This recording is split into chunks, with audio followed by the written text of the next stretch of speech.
Today's topic is cropping patterns.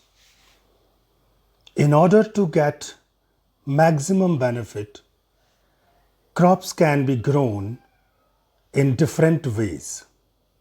Some of these ways have been described here, that is intercropping, mixed cropping, crop rotation.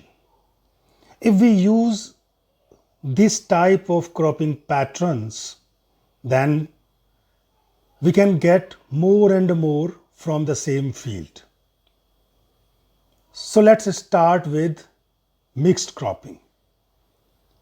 Growing two or more crops simultaneously on the same piece of land is known as mixed cropping.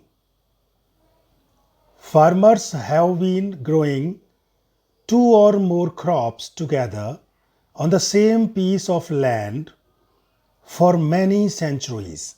In India, different crops are used in mixed cropping. For example, soybean plus pigeon pea, sorghum plus pigeon pea, maize plus urd bean, etc.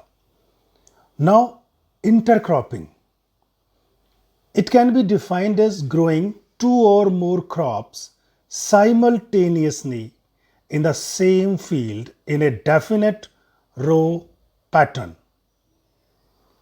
or tier system.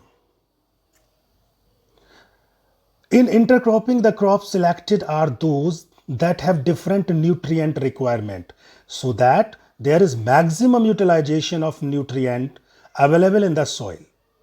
In intercropping, a few crops rows alternate with a few rows of second crop. For example, we can grow soya bean with maize or pearl millet, that is bajra, with cowpea, that is lobia. There are some advantages of intercropping. What? It makes optimum utilization of natural resources such as sunlight, land, and water. It helps to maintain soil fertility. Intercropping also helps to prevent spread of pest and disease. The next pattern is crop rotation. When the same crop is grown in the same field year after year, it removes what? What removes? Particularly nutrient from the soil and reduces its fertility. The fertility of the soil can be restored by crop rotation.